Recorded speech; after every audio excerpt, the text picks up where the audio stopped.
Bonjour à tous, merci beaucoup d'être avec nous sur Média TV. C'est un plaisir de vous retrouver une nouvelle fois. Je vous propose aujourd'hui d'en savoir un peu plus sur le coaching d'image, le relooking. Qu'est-ce que c'est au juste? Par la suite, faut-il ou non être ami avec son enfant? On se pose beaucoup cette question lorsque nous sommes parents. Eh bien, une spécialiste est avec nous pour la réponse. On testera pour vous un cours de théâtre. À quoi ça sert? Atman nous en dira un peu plus. Et puis enfin, cette question, l'anémie, est-ce que c'est une maladie ou un symptôme? Là aussi, des réponses vous attendent aujourd'hui.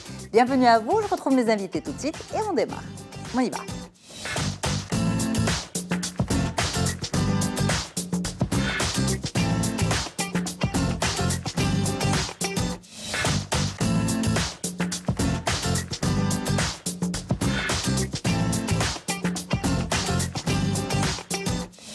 Merci beaucoup d'être avec nous sur Média TV. C'est un plaisir de vous retrouver une nouvelle fois. On va bien se concentrer, on va y aller petit à petit sans se presser. Sinon, ça commence mal. Rita Alami, bonjour. Merci beaucoup d'être avec nous. C'est un plaisir de vous retrouver. Vous êtes psychologue clinicienne. Et puis, dans un petit moment avec vous, faut-il ou non devenir ami avec son enfant? En tout cas, ce qu'on peut dire en toute honnêteté aux téléspectateurs, c'est qu'avant même de démarrer, les mamans ici présentes, c'est-à-dire nous, en off, on débattait de cette question et on en parlait avec vous et nous sommes impatients d'en savoir un peu plus. Merci d'être là.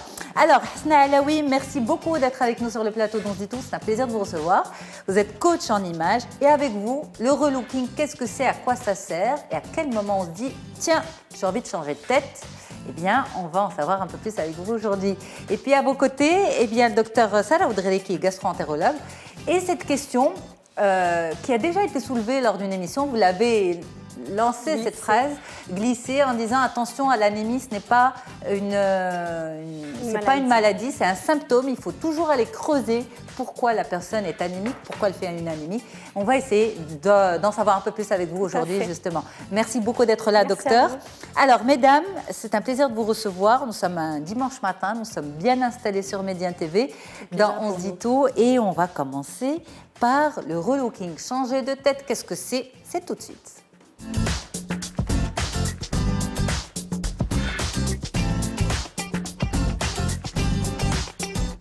Alors justement, pour en savoir un peu plus, notre équipe est allée faire un tour d'horizon dans la rue pour demander aux gens ce qui les motivait à avoir recours à un relooking. On regarde ce qu'ils en pensent et on revient pour en discuter. Ça fait du bien de changer le look de temps en temps, ça te permet d'être relaxé, ça montre que tu es inspiré, bien sûr. Je pars faire en fait du shopping, j'achète des trucs, je pars chez le coiffeur, je fais un relooking, tout simplement. C'est normal en fait, ouais. Je pense qu'il y a des personnes sur lesquelles ça peut les changer, ça peut leur faire du bien. Donc de changer de coiffure, comme vous avez dit, changer de vêtements, changer de look. C'est quelque chose qui fait du bien au moral. Je pense que changer de look chaque jour peut nous aider à affronter ce qu'on fait tous les jours. Moi personnellement, normalement je garde la barbe et là maintenant comme je suis en stage ici, j'ai dû l'enlever. Ça donne une autre impression, je pense. Ça fait toujours du bien de changer un peu de look, de coiffure, de vêtements, de chaussures ou de quoi que ce soit. Donc ça fait toujours plaisir, oui. Ben finalement, même les hommes, moi je pensais que c'était juste une question de féminine, mais finalement même les hommes sont intéressés par le relooking. Ah oui. C'est ça? Ah oui, tout le monde. Oui, oui, c'est l'homme moderne ou... Absolument, c'est l'homme moderne. On en parlera plus amplement peut-être tout à l'heure. Mais ce que je veux dire, le relooking ne touche pas uniquement la gente féminine. Donc les hommes de nos jours font très attention à leur image. Et d'ailleurs, on le voit avec les réseaux sociaux où l'image elle est vraiment au cœur de... C'est ça. Pas de tout. Alors, dites-nous, Hasna Alaoui, justement, est-ce qu'un relooking, c'est changer de chaussures, changer de couleur de cheveux? Est-ce que c'est ça le relooking? Parce que c'est un petit peu ce qui revenait dans le micro-trottoir. Très bien. Alors, tout d'abord, merci beaucoup Yasmine pour cette invitation. C'est un plaisir. Tout le plaisir est pour moi. Alors, pour répondre à ta question, le relooking, c'est-à-dire des fois, il est fait de manière allez, je vais sortir, je vais faire un petit shopping, ça va me faire du bien, ou bien aller voir des professionnels de l'image qui, eux, vont travailler de manière structurée, tout en respectant la personnalité de chacun. Mais dans tous les cas de figure, ça fait beaucoup de bien au moral. C'est-à-dire ce que moi j'appelle, c'est une limite thérapie par l'image. Hein. C'est limite une thérapie par l'image, surtout pour les femmes. Hein. Surtout pour les femmes, donc comme on le sait bien, nous les femmes, on est très portées sur les cheveux, le maquillage, le style vestimentaire. Et des fois, il suffit d'apporter quelques petits changements et on va pour tout de suite... Mieux. Ah oui, oui, on se sent parfaitement bien dans notre peau, sans oublier les compliments des autres. Donc ça booste beaucoup le moral. Ah, tu es jolie, ah, la couleur de cheveux te va bien, ce que tu portes te va bien. C'est-à-dire, ça, on le sait, hein, on le sait. Donc aussi bien les femmes que les hommes, mais beaucoup plus les femmes, on est très portés sur ça. Et donc, ça nous fait énormément, énormément de bien. Ça remplit notre réservoir d'estime, de confiance, d'assurance, d'aller vers l'autre. D'avoir, même socialement, je dirais même socialement, même professionnellement, c'est-à-dire sur tous les points les points de vie, aussi bien à la maison qu'à l'extérieur. Donc, alors, cette question ou cette affirmation de la part des personnes, on va prendre l'exemple d'une femme qui vous dit, qui dit à ses copines, qui se dit toute seule, j'ai besoin de changer de tête, je ne supporte plus ma tête. Quand je me regarde dans le miroir, je n'aime plus ce que je vois. Est-ce que vous lui conseillerez un relooking? Parfait. Alors, déjà, le fait de se regarder dans le miroir, de se dire « je ne supporte plus la tête que j'ai », c'est très lié à la psychologie. Hein. C'est-à-dire, elle ne supporte plus la femme, peut-être qu'elle était il y a quelque temps, ou bien parce qu'elle vient de sortir ou de passer un cap difficile dans sa vie. Et là, le besoin de se faire relooker émerge. C'est-à-dire, limite, ça y est, elle ne peut plus se regarder. Et donc, si on doit parler des situations par lesquelles, les gens en général et les femmes en particulier, si je prends le cas d'une femme enceinte, elle accouche, le baby blues, et donc on sait que c'est quelque chose de hyper compliqué qui est vécu par la femme, elle a besoin d'aller faire quelque chose, d'apporter de la nouveauté. C'est-à-dire que, je dirais même le relooking, des fois, il va réconcilier la personne avec son image, avec son corps, parce que, surtout quand on a recours à des professionnels de l'image qui, elles, vont mettre en valeur, hein, ça, je préfère le préciser, le relooking n'est jamais une transformation. On ne transforme personne, on met en valeur. C'est-à-dire, on prend la base. Jamais on va dire à quelqu'un va perdre du poids, jamais on va dire va faire de la chirurgie. On prend la personne telle qu'elle est, on la met en valeur, on travaille sur les points forts, donc on essaye de les sortir. Et puis surtout, au fait, c'est un travail psychologique qu'on fait aussi, hein, de faire porter l'attention de la personne sur ce qu'elle a de beau.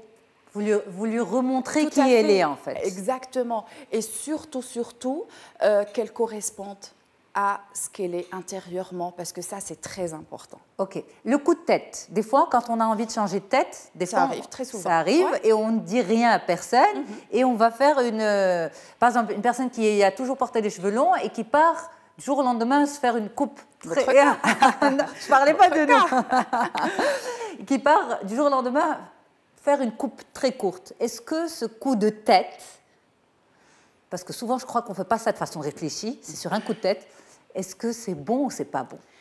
Alors, je dirais le changement est toujours bon. C'est-à-dire le changement, le fait d'aller vers quelque chose d'inconnu, c'est-à-dire de ne pas rester dans son image et d'aller vers quelque chose, je dirais, que ça soit extravagant ou petite coupe, ça fait beaucoup de bien. Et moi, je dirais que c'est souvent lié à quelque chose qui se prépare. Hein. Il y a un changement quelque part qui se prépare.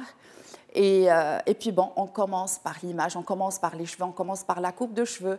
C'est genre, ça y est, je suis prête pour un nouveau départ, je suis prête pour un nouveau poste, je suis prête à accueillir l'amour dans ma vie, je suis prête. C'est souvent lié à des événements, je dirais, à des événements. À des phases. À des phases dans la vie. Hein.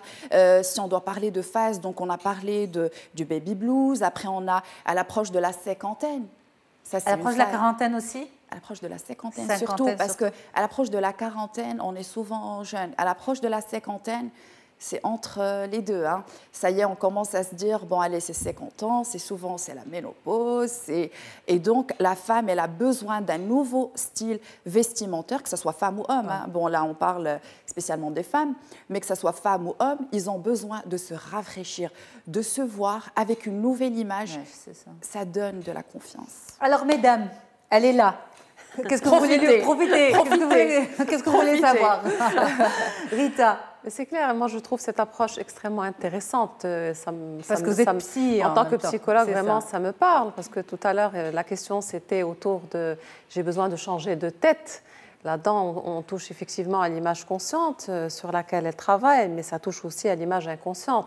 Donc à partir de là, quand on se voit avec un style vestimentaire, on se sent mieux, on se sent plus jolie, c'est clair que ça impacte toute la psychologie de manière très positive. Ah oui. Donc pour moi, c'est très bénéfique. Pour l'avoir vécu, Yasmine, avec des personnes où des fois, un relooking, c'est vraiment le départ de quelque chose de magnifique. Parce que la femme, elle va...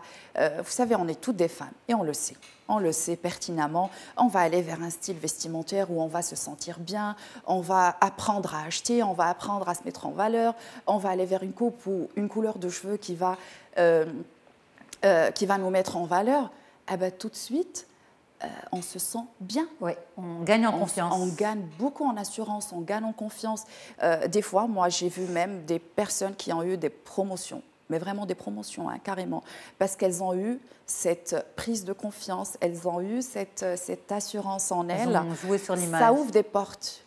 Alors, pardon, juste parce qu'on on court avec le temps, et je sais que Sarah Audriri a une question pour vous, et donc je lui tends la perche. Allez-y, docteur. Alors moi, ce que je trouve très intéressant surtout, c'est que maintenant, on a des personnes conseillées en images qui savent de quoi elles parlent, et donc vers qui on peut se tourner. Donc on n'est plus livré à nous-mêmes en fait par rapport à ce genre de choses. C'est ce que je trouve extraordinaire. Oui. C'est que tous les aspects maintenant sont étudiés de manière très précise. Oui. Bon, en tout cas, marhaba, quand vous voulez. Donc le relooking, c'est quoi? Les cheveux, les vêtements? Tout dépend.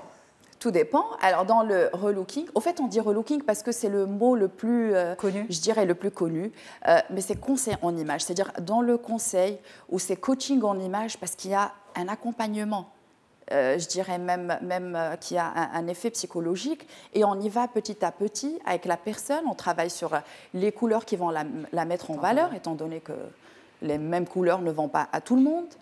Les formes de vêtements qui vont mettre le corps en valeur, les formes des cols, la couleur des cheveux, comment se maquiller et tout ça, bien évidemment, en cohérence avec ce qu'on est intérieurement. C'est-à-dire, j'insiste sur ça, parce que certaines personnes se disent, c'est peut-être les goûts de la personne. Non, je ne travaille pas avec mes goûts. C'est-à-dire, déjà, ce qu'on doit savoir, un coach en image ou une conseillère en image, elle a fait des études pour ça. Et elle a un don avant tout. C'est-à-dire, il y a le don où elle place l'humain au centre de toutes ses préoccupations. Et après, bon, elle est intéressée par la mode, par le style, par. Et donc, ce sont des formations qui vont amener la personne à travailler, à accompagner. Il faut un bagage derrière. Ah, beaucoup. C'est ça. Oui. Ah oui. Alors, Hasna, on a des questions de téléspectatrices. Nous avons 2 femmes avec nous. Alors, Assia vous dit, depuis son divorce, ma sœur change de look presque tous les mois. Qu'est-ce que ça révèle? Ah ouais. Bon, depuis son divorce, ok, c'est qu'elle a ce besoin de changer constamment. Bon, là, honnêtement, changer de look tous les mois, c'est un peu... C'est un peu extrême. Extrême, c'est un peu extrême, je dirais. Maintenant, si le besoin est là, why not? Pourquoi pas? Mais il ne faut pas creuser un peu plus? Essayer de se dire... Évidemment que oui. C'est-à-dire changer de look pour se retrouver, pour être en cohérence avec ce qu'on est, c'est-à-dire l'image qu'on donne et l'image intérieure, je veux bien. Maintenant, à chaque fois, changer de look, c'est un peu extrême. Hein? C'est un peu exact. Ouais. Alors, Maïssa vous demande, à quel âge faut-il faire un relooking? Elle a 45 ans. Alors, à tous les âges, on a même des ados. Je travaille avec des ados et ça, on le sait. Les ados, généralement, passent par une phase où ils sont à la recherche de leur personne, de leur style. Il y a les petits boutons qui apparaissent. C'est-à-dire, ils ont... Enfin, ça arrive généralement chez les ados. Il y a un problème avec l'image. Ils ont ce problème-là. Et donc, c'est à tout âge. On travaille avec des personnes qui ont 15 ans, comme 50, comme 60, comme 68 ans. Hein. J'ai une cliente qui a 68 ans, mais il n'y a pas d'âge pour se faire plaisir et pour aller de l'avant, pour se mettre en valeur. Non, je dirais qu'il n'y a pas d'âge. Donc, en fait, ça résume bien. Le relooking, c'est se mettre en valeur. Ah oui, c'est ça. Tout se faire plaisir et se mettre en valeur. Se faire plaisir, se faire beaucoup de bien. Beaucoup, beaucoup, beaucoup. J'insiste sur ça.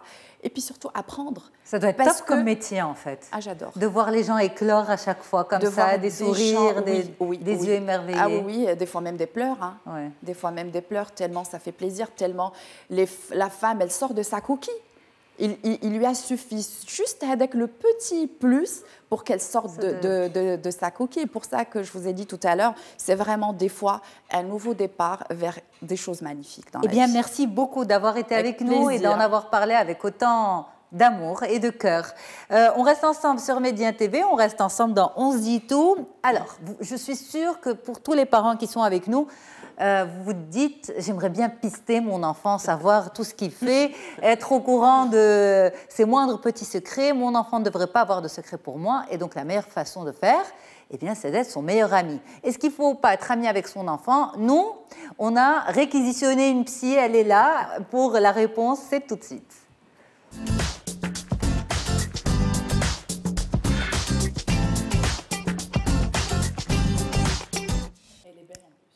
Elle est belle en plus, exactement. Elle est psy, elle est belle, elle a la réponse à cette question, faut-il ou pas être ami avec son enfant? Je crois que vous l'avez entendu, Hasna, faire des compliments à Rita. Rita Alami, merci beaucoup d'être avec nous. Avec plaisir. C'est un plaisir de vous recevoir, vous êtes psychologue clinicienne. Et avec vous, cette réponse à cette éternelle question, oui ou non pour l'amitié. Alors, nos équipes sont allées voir une autre de vos confrères et amis, justement, et habituée de l'émission, Camélia Zakaria, qui est psychologue, plante-t-elle des corps avec elle et on revient pour en discuter un peu plus avec vous. On regarde. Être ami avec son enfant est plutôt difficile parce que dans la cellule familiale, chacun a un rôle et des attributions. Si le rôle des parents est justement le soin, l'instruction, l'éducation, mais aussi l'encadrement, le rôle des enfants, comme on le sait, c'est l'obéissance et le respect de certaines limites. Très souvent, l'ambiguïté, on va la retrouver beaucoup plus chez les parents que chez les enfants. Les enfants, quand on les questionne, aussi bien les enfants que les adolescents surtout, la distinction entre l'amical et le familial est claire. Donc ils savent pertinemment qu'on choisit ses amis, mais on ne choisit pas ses parents.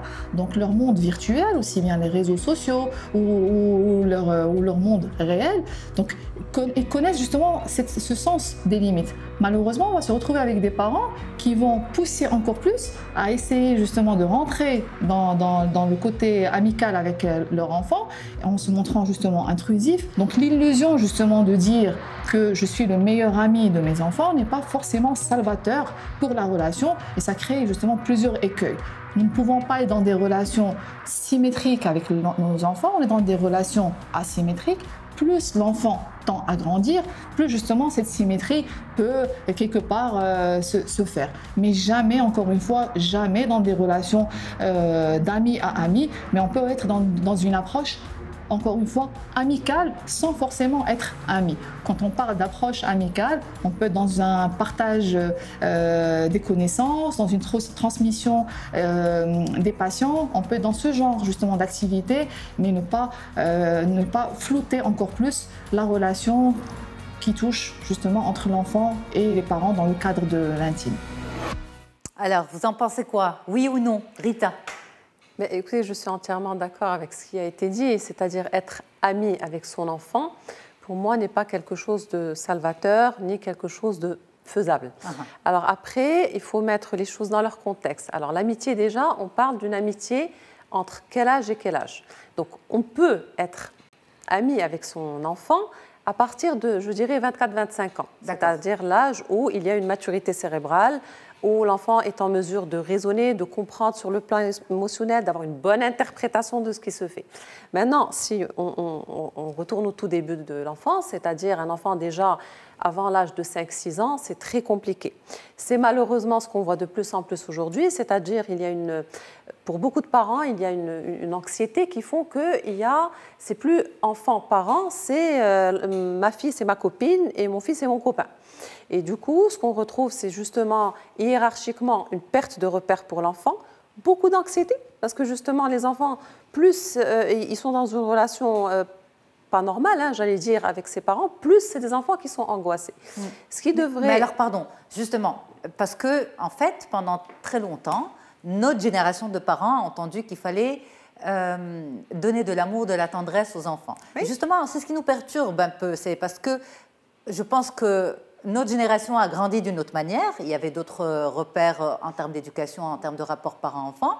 Et puis ensuite, il y a eu cette grande psychologisation de l'éducation de l'enfant, etc.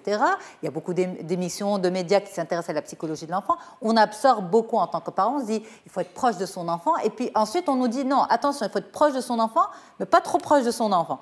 Donc en fait, on n'a pas le bon dosage et les bons rapports. Donc, oui, c'est ça. C'est-à-dire qu'on est passé d'une période où on était dans une éducation, il faut le dire, hiérarchique, très hiérarchique, avec soit de l'autoritarisme, soit du laxisme. Et on est passé justement à cette relation aujourd'hui où on est beaucoup dans la culpabilité et qui fait qu'on peut être toujours dans la recherche de cette amitié parent-enfant. Après, je le dirai, je le répéterai, il faut être dans la mesure. C'est-à-dire que moi, je ne dis pas qu'il ne faut pas du tout être ami avec son enfant, mais je dis qu'il y a certaines limites à garder dans cette amitié-là. Donc, parmi les choses, et on en avait discuté tout à l'heure, c'est justement ce besoin d'intrusion que l'on retrouve chez certains parents. C'est-à-dire que derrière ce besoin de l'amitié, il y a le fait que j'ai envie de pister mon enfant, oui. J'ai envie de savoir il est ami avec qui, j'ai envie de savoir qui sont ses copains sur les réseaux sociaux, c'est quoi son vrai plan par rapport à ce qui a été annoncé. C'est ça. Et voilà. Alors, pour moi, si on est amis, il va tout me dire. C'est ça. Alors déjà, ça, c'est une idée qui est complètement erronée parce qu'un enfant ne va jamais tout dire. Alors, le tout n'existe pas. Mais est-ce que l'enfant se sent ami avec ses parents ? Oui, il peut se sentir ami avec ses parents, bien sûr, mais il ne faut pas que ça se fasse dans l'excès. Parce que s'il se sent justement dans cette relation où il va être étouffé, envahi, il n'aura pas la possibilité d'aller développer justement des relations sociales à l'extérieur. Or, pour qu'un enfant soit épanoui, à tout âge, hein, quand je dis enfant, c'est vraiment même l'adolescent, il a besoin d'abord d'avoir des relations à l'extérieur. Il a besoin de développer sa sociabilité et d'avoir de vrais amis avec qui il pourra tout dire. C'est ça. Alors, pas avec les parents. Il ne doit pas tout dire à ses parents ? Non, il ne doit pas tout dire à ses parents. On ne doit pas tout savoir de nos enfants ? C'est plutôt ça. C'est plutôt ça, justement. C'est cette phrase-là que je recherche. C'est ne pas aller chercher le tout. On n'a pas à rentrer dans la sphère trop intime de nos enfants. Par exemple, ce qu'aujourd'hui on vit, je dis moi, mes collègues psychologues dans nos cabinets, c'est justement ça. Des adolescents surtout, hein, je dirais entre 13 et 18, 19 ans, qui sont étouffés. C'est-à-dire que les parents ont leur code du téléphone, ils connaissent leurs copains, enfin, ils rentrent vraiment dans des choses très, très, très, très intimes. Et du coup... Mais c'est parce qu'on a peur. Après, on rentre. Ce qui se passe, c'est quoi ? C'est que justement, on a l'effet inverse. On a des ados qui ne rêvent d'avoir leur hors-bac que pour partir très loin de la cellule familiale. Et des fois, avec un besoin de non-retour. Donc oui, il y a un besoin, bien sûr. Il ne faut pas lâcher les enfants dans la nature. Voilà, il faut qu'on soit amis à juste mesure. C'est-à-dire, je vais essayer de connaître effectivement un peu qui sont les amis de mes enfants, qu'est-ce qu'ils font de leur temps, est-ce qu'ils vont à l'école, est-ce qu'ils ne font pas l'école buissonnière. Bien sûr qu'il faut gérer. Mais de là à vouloir, par exemple, être tout le temps en relation fusionnelle avec l'enfant, ne pas le laisser avoir des amis, des activités, vouloir l'accaparer tout le week-end alors que, voilà, il a besoin d'être avec ses copains et copines pendant le week-end. Regarder ses réseaux sociaux ou pas ? Alors, surtout pas. Non ? Surtout pas chez l'adolescent. Pourquoi ? Parce qu'un enfant n'en a pas. Il est censé ne pas en avoir, quoique malheureusement, la plupart des enfants sont sur les réseaux sociaux. Mais un adolescent, à partir de 14-15 ans, si on veut justement avoir une amitié saine, ça passe par l'écouter, le conseiller à juste mesure, mais pas être intrusif, voilà, s'accaparer son compte Facebook ou autre, aller lire ses messages. Ça, c'est quelque chose que je vois beaucoup au cabinet, des parents qui viennent me dire « ma fille ne le sait pas, mais je lis tous ses messages sur les réseaux sociaux ». Et ça, je trouve ça quand même grave. Là, on n'est plus dans l'amitié. Vous leur dites à ses parents ? Oui. C'est pas bien ce que vous faites ? Oui, je le dis. Et ça ne plaît pas. Hein, ça ne plaît pas, bien sûr. Non, ça ne plaît pas, mais c'est pas bon. C'est pas bon même pour le parent. Ouais. Au-delà de l'enfant, c'est pas bon pour le parent. Donc, il faut juste limiter. Les mamans qui sont là, une question à notre psy ? Maman d'un préado. Voilà ce que j'ai dit tout à l'heure. J'ai dit on ne sait pas à quelle limite. C'est-à-dire on ne sait pas à quelle limite jusqu'à ce que l'enfant commence à nous parler de façon... Et là, il y a la maman qui sort. Ah non, tu n'oublies pas, tu parles avec ta mère, je ne suis pas ton amie. Et du coup, on ne sait pas comment doser entre justement ce rapprochement et entre avoir ou la jouer le rôle de parent. En tout cas, moi, c'est juste le dosage. Hein, le dosage. C'est vraiment ça, en fait. Ce qu'elle vient de dire, c'est très important. Pourquoi? Parce qu'il y a un moment où l'enfant a besoin de comprendre que voilà, ce papa ou cette maman, ce sont ses parents, ce ne sont pas ses copains. Et ça, c'est souvent très subtil. Pourquoi? Parce que quand on est dans une relation trop proche, l'enfant, au bout d'un moment, s'il n'y a pas de règles, pour lui, sa maman, c'est sa copine. Et là, il y a difficulté parce qu'au début, ça commence justement par des petits mots déplacés. Ça arrive jusqu'à ce que l'enfant ne respecte plus ses parents, jusqu'à ce que, pour certains ados, par exemple, ils font la loi. Ah oui, ils font la loi, c'est eux qui décident et on peut aller même bien au-delà. Mais ça veut dire quoi? Ça veut dire que dans cette relation avec son enfant, quand on voit que justement qu'il va lâcher un mot qui est déplacé, c'est là où il faut mettre les lignes, c'est là où il faut dire écoute, on est proches, on s'entend bien, on s'amuse ensemble, on fait des activités ensemble, très bien, mais n'oublie pas que je suis ta mère, n'oublie pas que je suis ton père. Exactement, mais c'est aussi en parallèle de ça, c'est un cadre à instaurer. Ce cadre-là, justement, il passe par la communication, c'est-à-dire de temps en temps d'expliquer à son enfant, même s'il n'a que 5, 6, 7 ans, de lui dire écoute, on va se mettre d'accord, je suis ta maman, ok, on est amis, je suis ton papa, on est copains. Personnellement, il y a certaines choses que je n'accepte pas. Et ça, bien sûr, c'est fonction de chaque famille. Mais c'est tout de suite de dire les gros mots, c'est pas possible. Hausser le ton avec moi, ça ne se fait pas. Je reste ta maman. Voilà. C'est-à-dire que de temps en temps, il faut ramener l'enfant dans le cadre. Et c'est quelque chose qu'en général, on va devoir faire 2-3 fois dans l'année, surtout pendant la période de l'adolescence. Alors, Sarah, une question? Non, mais c'est vrai, c'est tout à fait vrai. En tant que maman, des fois, on est obligé de dire attention, c'est pas toi qui commande. Je veux bien qu'on s'amuse, qu'on rigole, etc. Mais c'est moi qui commande. Mais ça, on est obligé de le dire même quand ils ont 1 an et demi, voilà. 2 ans, lorsqu'ils essaient de s'imposer. Voilà. Et c'est moi qui commande. Exact. Donc en fait, il faut toujours le rappeler qu'il soit petit ou grand même. C'est vraiment chez les tout petits, parce que plus on le fait petit, plus c'est facile. Quand on démarre à 15-16 ans, c'est plus compliqué. Mais ça, justement, pour pouvoir le faire, il faut que le parent assume son rôle de parent, ce qui n'est pas toujours évident. On a beaucoup de parents qui sont culpabilisés et qui sont dans cette perte et cette angoisse de perdre l'amour des enfants. Si, par exemple, si je fais une remarque à mon enfant, donc il ne va plus m'aimer, il va penser que je suis méchant. Il va plus m'aimer. Il y a beaucoup d'interprétations autour justement de On devrait consacrer une émission à ça. Pourquoi justement tant de culpabilité? Alors nous avons des questions de téléspectateurs, téléspectatrices. Rita et Leila sont avec nous pour ce sujet, mais on marque d'abord une courte pause et on revient pour répondre. À tout de suite. Alors une très belle matinée que nous passons ensemble sur Média TV. C'est un plaisir d'être avec vous ce dimanche matin. On a parlé de relooking, on va parler de théâtre, on va parler d'anémie et on parle tout de suite d'amitié, complicité avec son enfant, comment gérer, comment mettre la bonne mesure.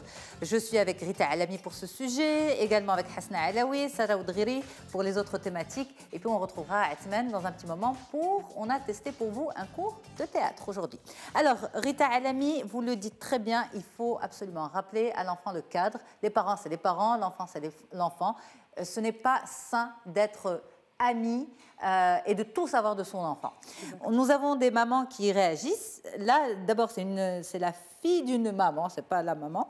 C'est Rita qui a 19 ans qui nous dit « Ma mère m'a demandé en amie sur Facebook, je n'ai pas accepté, cela l'a vexée. Elle m'a dit que ses copines étaient amies avec leur fille, je n'ai pas cédé. Facebook, c'est mon univers. » Voilà. En fait, elle a tout dit dans sa question. C'est justement, déjà ce refus, il traduit quelque chose. Si elle a refusé, c'est que certainement, elle doit penser quelque part que sa maman est un peu intrusive, qu'elle va aller chercher ce qui se passe au niveau des relations des copains et des copines, que peut-être elle va lire les commentaires, que peut-être elle va aller voir le nombre de likes. Moi, j'ai des parents qui vont vraiment chercher qui a liké la photo de la fille à telle heure, etc. Donc, ça va très loin. Donc, le fait, surtout qu'elle a 19 ans... C'est anxiogène pour les parents aussi. Mais bien sûr que c'est anxiogène et c'est vraiment pas bon, c'est toxique. Là, on parle d'une jeune fille qui a quand même 19 ans, donc c'est une préadulte, pour ne pas dire adulte. Donc, si elle a refusé, c'est son choix et c'est qu'elle veut mettre une espèce de protection dans la relation qu'elle a avec sa maman. Donc, mais le souci, c'est que les parents vont se dire, mais qu'est-ce qu'elle a à cacher? Si elle ne veut pas, c'est qu'elle a quelque chose à se reprocher. Oui, sauf qu'à l'âge qu'elle a, elle est en droit de cacher des choses. Ouais. C'est ça, on n'aime pas cette réponse. Non. Alors, une autre question, Rita, c'est Leila qui vous dit « Ami, complice, quelle différence? Où placer la ligne ?» Alors, ami, complice, on va dire que c'est un peu différent. Pourquoi? Parce que ami, on peut être ami sans être complice. Ami, c'est-à-dire que je te fais confiance suffisamment pour te raconter des choses, pour faire des choses ensemble, pour partager des choses ensemble. La complicité, c'est un peu différent. Je peux être complice avec quelqu'un qui n'est pas forcément mon ami. Donc la complicité avec les parents, c'est quelque chose d'important. Pourquoi? Parce que dans la complicité, si aujourd'hui, par exemple, je suis ado et que j'ai un problème, j'ai besoin que mon parent soit complice avec moi pour résoudre des difficultés. Et ça se base sur la confiance. Si mon fils, très tôt, par exemple, il sait qu'il peut me faire confiance, il sait qu'en me racontant des choses, je ne vais pas forcément me mettre à le gronder sans avoir compris la situation, il sera complice avec moi, même s'il n'est pas ami. Ami, absolument. Voilà. C'est peut-être ça la clé de cette relation sereine avec ses enfants. Alors, est-ce que, par exemple, un cours de théâtre parent-enfant pourrait être la clé pour déverrouiller ce type de situation? Oui, moi j'encourage beaucoup les enfants et même les parents à prendre des cours de théâtre. Vous en avez déjà pris, mesdames, des cours de théâtre? Non. Hasna, non? Non. Sarah? Non plus. Ça vous intéresse de savoir à quoi ça ressemble? Bien sûr. Eh bien, on regarde tout de suite. Parfait.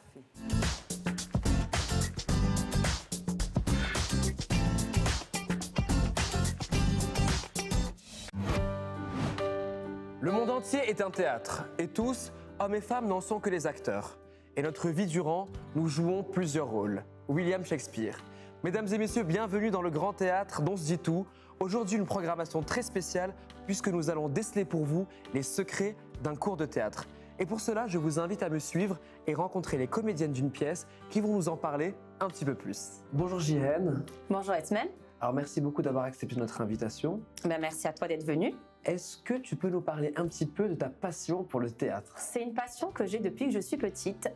Je pense que je devais avoir 7 ou 8 ans quand je suis montée la première fois sur scène. C'était d'ailleurs pour jouer le rôle de la femme du bourgeois gentilhomme, donc une pièce de Molière. Depuis ce moment-là, je suis tombée dans le théâtre et je n'ai pas arrêté. Alors toi, tu es enseignante, donc oui. Tu es comédienne amateur ou semi-professionnelle. Alors qu'est-ce que ça t'apporte au quotidien? Ça me permet aussi au quotidien de travailler mon articulation, de travailler la gestion de la parole en public. Et puis, c'est vrai qu'en classe, c'est comme une petite scène. J'ai 29 élèves devant moi, donc oui, je pense que le théâtre m'apporte beaucoup aussi. Alors, de plus en plus, on constate que des cours de théâtre sont mis en place dans les écoles et dans les lycées. Alors, qu'est-ce que tu en penses? Je suis ravie que ce soit une activité qui soit proposée au maximum de personnes, parce que c'est une activité déjà qui est accessible à tous, que ce soit les jeunes enfants que les personnes plus âgées, les débutants que les confirmés. Eh bien, écoute, merci beaucoup Jihen d'avoir répondu à nos questions. On va se revoir très rapidement parce que moi tu m'as donné envie de faire du théâtre. Je crois que tu es là pour ça d'ailleurs. Exactement, donc je crois qu'on va aller tout de suite sur la scène. Alors allons-y. Allons-y. Bonjour Agnès. Bonjour Othman. Alors merci de nous recevoir dans ce sublime théâtre. Tu es metteur en scène. Exact. Alors du coup, est-ce que tu veux nous parler maintenant du cours de théâtre? Est-ce que ça te dit de jouer, de t'amuser? Oui, je veux jouer. Allez, on y va. Pour démarrer un cours de théâtre, moi ce que je te propose, pour se détendre, pour enlever la pression de la journée, la fatigue, le stress, c'est de bouger un peu ton corps, d'accord? Alors tu remues les bras, comme ça, tu fais des grands cercles, et tu respires en même temps. Tu sens des contractions du corps, oui. Tout ça, super, très très bien. On va travailler, si tu veux bien, un exercice d'articulation. Imagine que tu aies à demander quelque chose d'important à quelqu'un d'important. Ça serait mieux que tu le dises correctement. Oui. Clairement. On essaye? D'accord. Fruits cuits, fruits crus. Alors, fruits cuits, fruits crus. Tu peux l'accélérer? Fruits cuits. C'est ça, voilà. Donc là le... Fruits cuits, fruits crus. Fruits cuits, fruits crus. C'est un exercice que tu pourras répéter et renouveler chez toi pour t'exercer à articuler. Articuler, donc fruits cuits, fruits crus, à répéter très rapidement. Je te propose un autre exercice si tu veux bien. Très bien. D'accord. Alors je vous ai donné un dialogue qui est adapté de la fameuse fable de La Fontaine, La cigale et la fourmi. D'accord. Donc je vous propose de prendre chacun un personnage, la cigale, la fourmi par exemple. Et puis à vous de le jouer comme vous le sentez, comme vous avez envie de l'interpréter et de vous amuser, parce qu'on est là aussi pour s'amuser. Je suis la cigale. Je suis la fourmi. Qui est là? C'est moi, ton amie la cigale. Je passais par là et je venais te dire bonjour. Bonjour et au revoir. Non, ne me chasse pas, j'ai faim. J'en étais sûre. Et que faisais-tu quand je ramassais les provisions? Je chantais. Maintenant, danse un peu pour te réchauffer. Et fiche-moi la paix. Yasmine, on aurait pu croire qu'aujourd'hui l'exercice du théâtre allait être une chose simple pour moi. Ce n'est pas du tout le cas puisqu'il s'agit de deux univers complètement différents. Je recommande à tout le monde cette activité parce qu'au-delà de vous amuser et de vous libérer émotionnellement, elle peut vous apporter énormément. Pour cela, c'est très simple, il suffit d'aller sur Internet, sur les réseaux sociaux et trouver un centre où vous pouvez pratiquer le théâtre. Quant à moi, je vous donne rendez-vous la semaine prochaine pour une toute nouvelle activité. Et Yasmine, je te rends l'antenne. En tout cas, ça a l'air d'être une super parenthèse dans une journée quand même. On déconnecte complètement. Complètement. Fruits cuits, fruits crus, on teste. J'étais en train de le répéter dans ma tête. Alors, Rita, ça donne quoi? Fruits cuits, fruits crus. Vite, vite, vite, Sarah. Fruits cuits, fruits crus. Voilà, ben voilà. Fruits crus. On sait. Bravo, Hasna. Voilà. J'articule bien. Très bien, même. Bravo. Allez, trêve de plaisanterie, comme on pourrait le dire. Là, on va passer à autre chose. On va parler de santé, on va parler d'anémie. Et c'est tout de suite.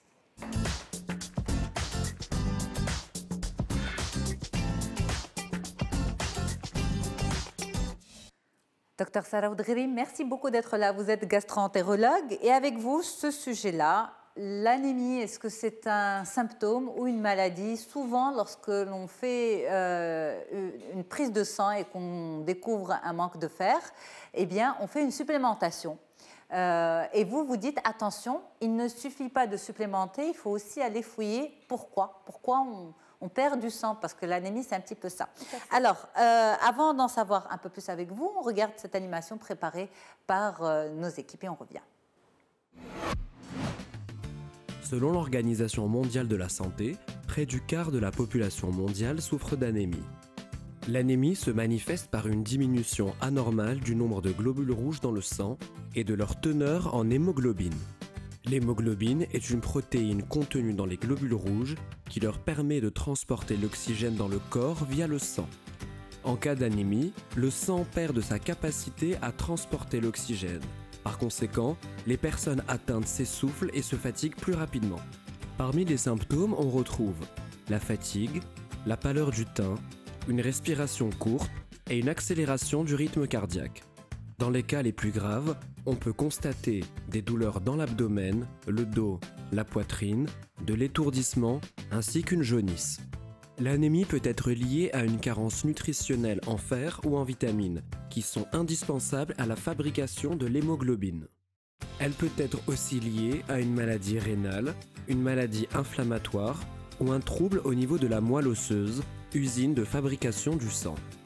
Les femmes en âge de procréer sont donc plus susceptibles de développer une anémie du fait de leurs besoins en fer plus importants pour différentes raisons biologiques, les menstruations, la grossesse et l'allaitement. Les causes de l'anémie sont nombreuses et il est donc important de connaître celle qui est la source de vos symptômes avant de commencer un traitement.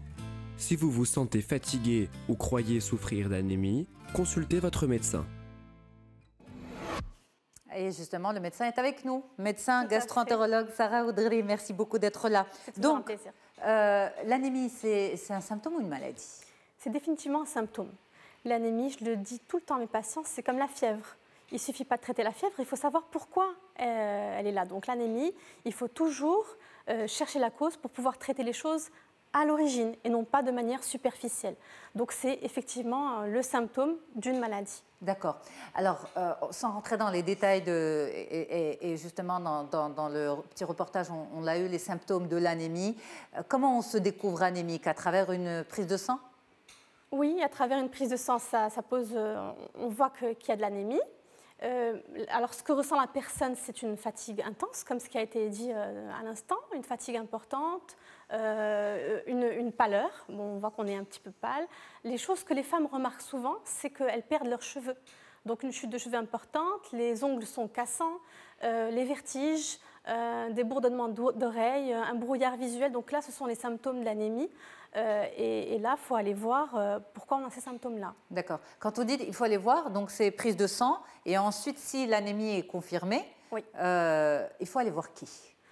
Alors, on peut commencer par son médecin généraliste, mais il ne faut pas démarrer le traitement sans connaître la cause. Et donc là, il faut savoir que l'anémie peut avoir plus de 200 causes. Okay. Donc on ne peut pas dire tout de suite, voilà, on va prendre une supplémentation en fer et l'affaire est réglée. Non, Non, il ne faut pas faire 200 investigations non plus. Parce qu'il y a plusieurs types d'anémie. L'anémie, c'est en quantité, mais aussi en qualité. Donc, il faut analyser. Donc, le médecin va analyser le papier et va voir le nombre de globules rouges. Les globules rouges, ce sont les poumons moléculaires, si vous voulez. Donc, il va voir leur nombre, mais aussi, il va voir leur taille. Donc, si ce sont des petits globules rouges, des globules rouges qui sont trop gros ou des globules rouges d'une taille normale, alors là, on pourra être orienté vers différents spécialistes qui seront soit le gynécologue, si la femme voit qu'elle a des menstruations trop abondantes, si elle voit qu'elle saigne trop, soit le néphrologue. Parfois, des fois, on est orienté vers une cause rénale. Et puis souvent aussi, c'est le gastro-entérologue, parce que les pertes peuvent se faire très souvent par la voie digestive. D'accord, mais on le voit pas en fait, on ne la voit pas cette perte de sang. Des fois, c'est une perte occulte effectivement, et c'est là tout l'intérêt d'aller consulter son spécialiste et parfois d'aller voir son gastro-entérologue, parce que parfois la perte passe inaperçue effectivement. Ok, mais alors dans ce cas-là, puisque ce qui se fait habituellement, c'est lorsqu'on se découvre une anémie, on prend une supplémentation en fer. C'est quoi le risque soit de cette automédication, soit de prendre cette supplémentation, mais sans en connaître la véritable raison et cause derrière l'anémie? Le risque, c'est de laisser traîner quelque chose qui doit être traité. Donc, nous, en fait, en tant que gastro-entérologue, si votre question c'est ça, quelles sont les causes des anémies? Non, oui, pas vraiment. C'est pas quelles sont les causes, mais qu'est-ce qu'on risque à traiter sans savoir la cause? On risque de ne pas traiter la cause. On voit la cause, justement. Voilà. En fait, on risque de ne pas traiter la cause. On risque de donner juste un médicament contre la fièvre, mais de juste camoufler le symptôme. Tout à fait. Donc, on risque de laisser la cause là et qu'elle se développe et qu'on ne la traite qu'à un stade beaucoup plus avancé. Mais est-ce que c'est grave, une anémie? Une anémie en elle-même. Parce que, comme on l'a entendu il y a quelques instants, selon l'OMS, un quart de la population est anémique. Est-ce que ce un quart de la population a quelque chose de grave? Non, l'anémie en elle-même n'est pas quelque chose de grave. Ce qui est grave, c'est de la laisser traîner et de ne pas la traiter. Donc c'est ça qui est grave. Mais l'anémie en elle-même, si on identifie la cause, le problème est réglé. Mais ce qui est grave, c'est de laisser traîner les choses et de ne pas aller creuser. C'est ça que je trouve plus grave. Mais justement, quand vous parlez de causes, est-ce que souvent les causes sont graves? Il y a des causes qui peuvent être graves, tout à fait. Il y a des causes qui peuvent être vraiment gravissimes, et surtout si on les découvre à un stade avancé. Parce que, comme je vous ai dit, des fois, il y a des déperditions digestives de sang et qui sont causées par des phénomènes digestifs qui sont graves. Donc, on peut avoir des maladies inflammatoires intestinales qui nous donnent des anémies, mais on peut avoir parfois des cancers digestifs qui provoquent des anémies et qui sont parfois l'une des seules manifestations au stade de tout départ, oui. Donc les causes peuvent être graves. Mais rassurez-nous, ça peut aussi ne pas être bien évidemment. le symptôme d'une maladie malignes. Bien évidemment, parmi les 200 causes d'anémie dont je vous ai parlé tout à l'heure, parfois il y a tout simplement une malnutrition, tout à fait. Mais on ne peut affirmer ça que lorsque déjà on aura vu son médecin, qu'on l'aura consulté, qu'il nous aura examiné et qu'il aura dirigé un petit peu la cause de l'anémie. Alors, en tant que gastro, et si justement on devait se concentrer sur l'alimentation, mais je sais que vous n'êtes pas nutritionniste, mais on va dire votre spécialité, c'est l'appareil digestif. Oui. L'aliment anti-anémie, est-ce qu'il y en a un? Alors, on vient souvent me dire les lentilles, etc., mais vraiment, les aliments qui sont riches en fer, parce que très souvent, la cause d'anémie, c'est une carence en fer, ce sont les abats, donc le foie, les protéines animales. Ce sont les plus riches en fer, tout à fait. D'accord, mais il ne faut pas non plus en abuser parce que ça peut donner d'autres problèmes. Ça peut donner d'autres problèmes, et puis des fois, ce n'est pas la cause. Notamment, voilà, exactement. Ouais. Bref, mesdames, une question, Rita Alami? Une question, un commentaire à Sarah? Est-ce que le chocolat noir contient du fer? C'est quelque chose qu'on entend assez souvent. Oui, le chocolat noir en contient, oui. Mais ce qui en contient le plus, ce sont les protéines animales. D'accord. C'est ça. Mais on peut se faire plaisir un petit peu avec oui, un petit bien chocolat. Évidemment. Hasna?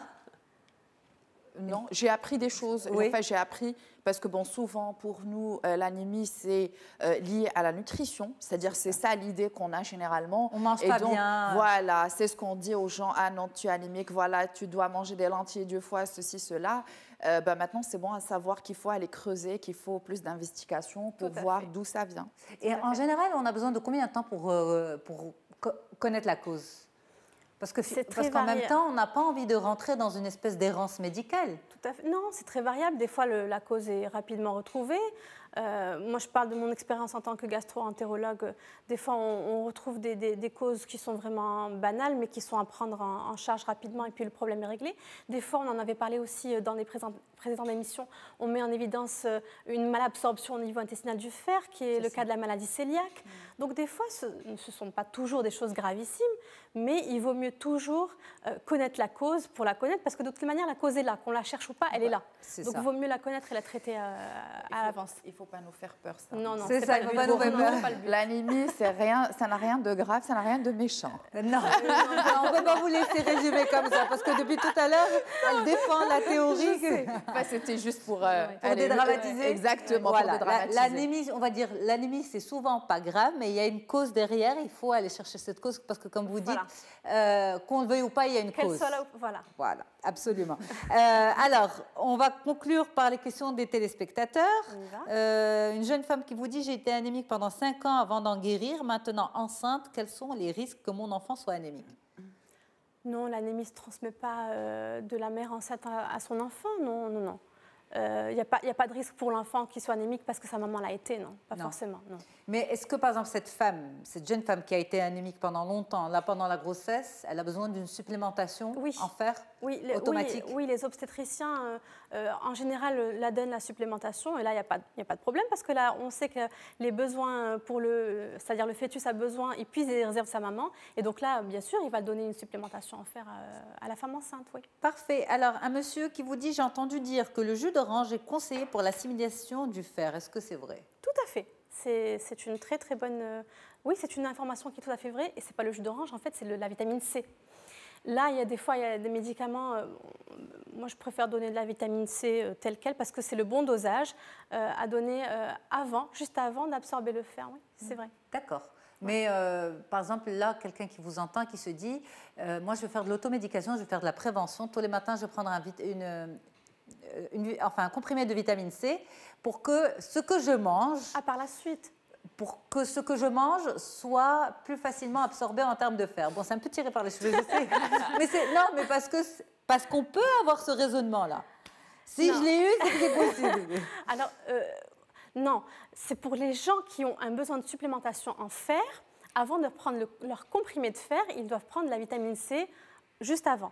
Mais de manière générale, quelqu'un qui a une alimentation équilibrée n'a aucune raison d'avoir une carence en fer. Ok, parfait, c'est dit. Merci beaucoup de nous avoir dédramatisé quand même l'anémie. Merci beaucoup, Dr Sarah Oudghiri, vous êtes gastro-entérologue. Hasna Alaoui, qui ne veut pas entendre parler d'anémie, elle est coach en images. Merci beaucoup d'avoir été là. On a parlé de relooking. Et puis celle qui nous a dit qu'il ne fallait pas être copain avec ses enfants, et plutôt parents, pas autoritaires, non, mais parents complices. C'est vous, Rita Alami, vous êtes psychologue clinicienne. Merci à toutes d'avoir été là ce matin pour nos téléspectateurs. Un grand merci à vous pour votre fidélité. Au revoir et à très bientôt. Portez-vous bien. Merci.